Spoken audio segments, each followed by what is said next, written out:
may pag-ibig, mahinahon yun eh.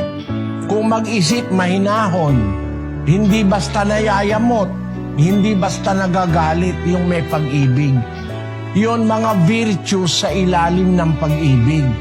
Kaya kung mag-aaral ka ng pag-ibig na nasa Biblia, kapatid, magiging mahinahon ka.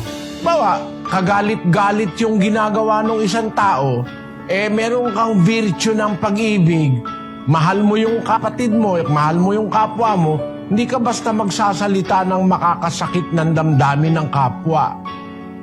Magiging makupad ka sa pagkagalit. Magiging mahinahon ka. Kasi ang galit ng mangmang, agad nahahayag, sabi sa Biblia. Kaya kilalang-kilala mo yung mangmang, madaling magalit eh. Galit agad, nakasigaw agad, nakasinghal agad. Kung magsalita, walang pag-aalaala sa kapwa-tao kung masasaktan ng kapwa o hindi. Ganun ang mga mangmang. Pero yung nag-uunawa, sabi sa Biblia, siyang makupad sa pagkagalit, may dakilang pag-uunawa. Ngunit siyang madaling magalit, nagbubunyi ng kamangmangan.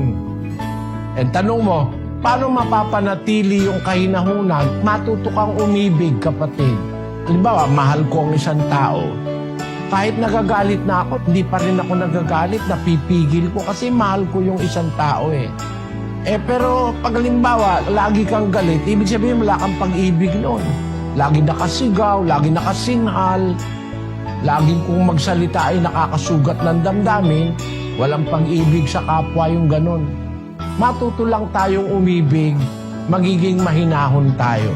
At ang pagiging mahinahon, kasama rin yung makupad sa pagkagalit. Yun ang sinasabi doon sa Santiago 1:19, basahin natin.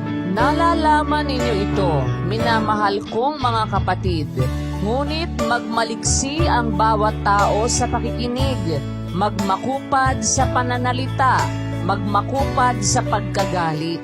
Magmakupad ka sa pagkagalit. Magmakupad ka sa pananalita. Baka yung sasabihin mo, makakasakit ng damdamin ng iyong kapwa. Pero maging maliksi ka sa pakikinig ng salita ng Diyos.